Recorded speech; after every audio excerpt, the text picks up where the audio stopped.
Hey, Stink. Ready for some more financial literacy class? Let's go. Part 2. Understanding the Stock Exchange 3.0. And this is being presented by Black Girl Magic Masters, LLC. You already know, we're trying to save this whole motherfunking universe, one person at a time, if we have to, because we're on a mission to restore our people financially. Period, point blank, poo. All right. So, one thing I need you to know, this is part 2. And where we finished off that was share buybacks. So what we're going to start at share buybacks. All right, let's reiterate. Let's go back over what we talked about. So we found out last video that public companies use share buybacks to return profits to their investors. You know, we're the investors. We're the ones that put money into it, right? And they're saying, listen, let's give you a little bit of your money back, right? So when a company buys back its own stock, it's basically reducing the number of shares outstanding that they have. And it's increasing the value of the ones that they got left, the remaining shares. So this could be a good thing for shareholders. You know what I'm saying? So this was according to Forbes. You see that. You see it. The bottom line on stock buybacks is, in most cases, companies returning capital to shareholders, either in the form of buybacks or dividends, this is a good thing. And in many ways, buybacks have some significant advantages over paying dividends, especially if the stock is truly trading for less than its intrinsic value. Okay, now listen, this is according to the Motley Fool. Now, a buyback will increase share prices. Stocks trade in part based on supply and demand, right? You know, the more that you have supply, the more people, the more that people are demanding, the more you want to supply it, and, supply and demand. But a reduction of number of outstanding shares often precipitates a price increase. So companies tend to repurchase shares when they have cash on hand and the stock market is on an upswing. See, now there is risk. Like I said in the last video, that's where we finished off. That's why we're starting this video off with the same situation about share buybacks. There is risk that, the stock price could fall after a buyback. You know what I'm saying? Because spending cash on shares can reduce the amount of cash on hand for other investments or emergency situations. That's just it. All right? Okay? So, moving right along.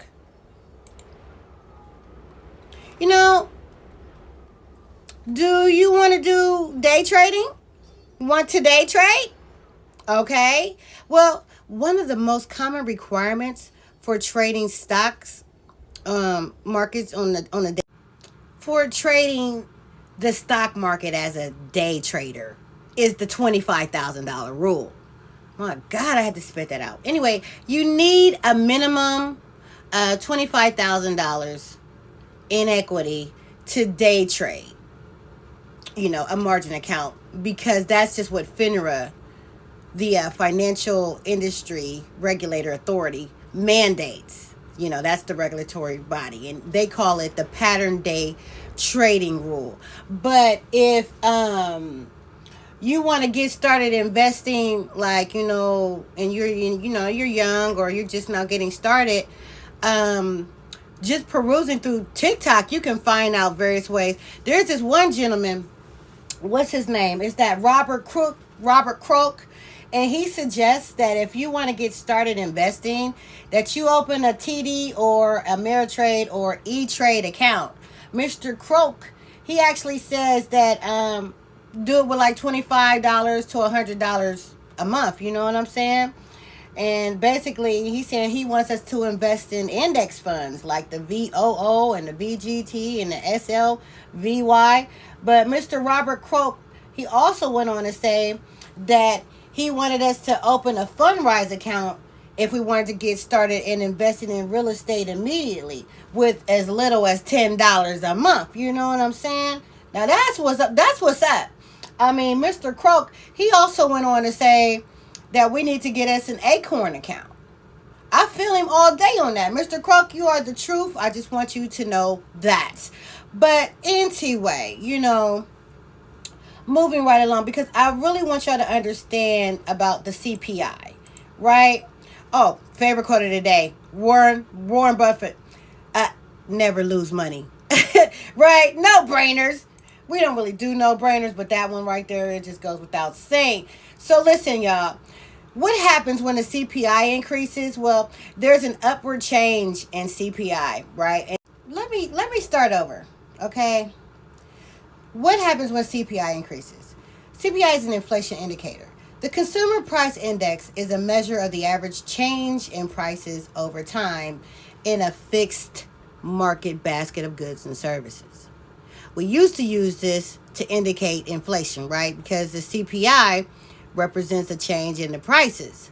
Like, say, for instance, bacon, or say, for instance, tax, getting your taxes done, or services, or, going to the, basically, we purchase it for consumption as urban households.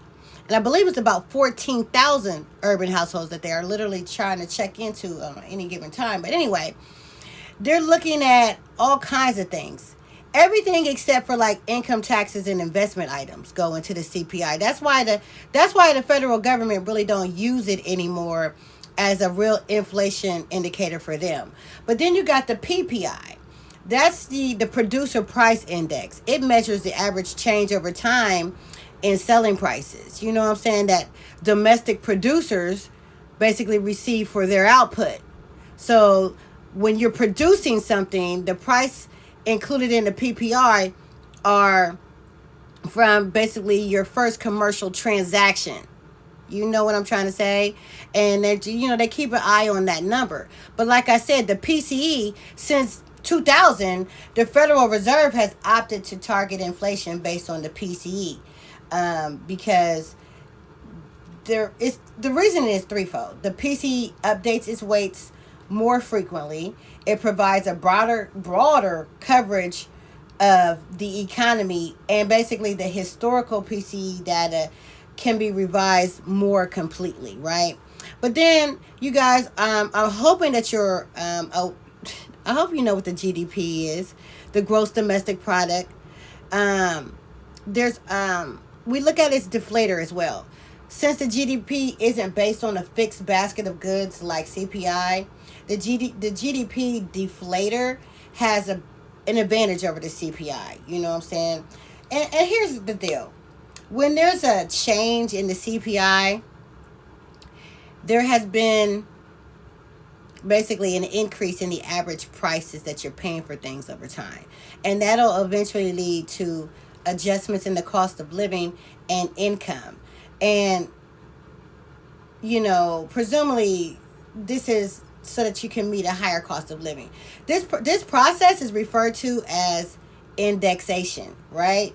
But you also need to be aware that the feds also use what they call the terminal rate. The terminal funds rate is the ultimate interest rate level that the Federal Reserve sets as a target for a cycle of rate hikes or cuts. And still, it's the longer term target rate at which prices are stable and basically full employment is basically achieved. It's sometimes called the neutral rate. Currently, the terminal rate is at 4.65%. It was at 4.58 in March, just so you know. But I just want to take this time to thank you for watching this wonderful video on stock exchange. If you would like to contact me for, some workshops or, any professional development or anything, you can hit me up at Black Girl Magic Masters LLC at gmail.com. We like to keep things simple around here because that way you can really get towards me. You know what I'm saying? I just want to say thank you, class. You have been wonderful. And I'm going to continue to bring you more financial literacy. Huh? Deal? I'm so proud of you. It means you really are taking an interest in building generational wealth, and I'm here for it. Period, point blank, poo. See you next video.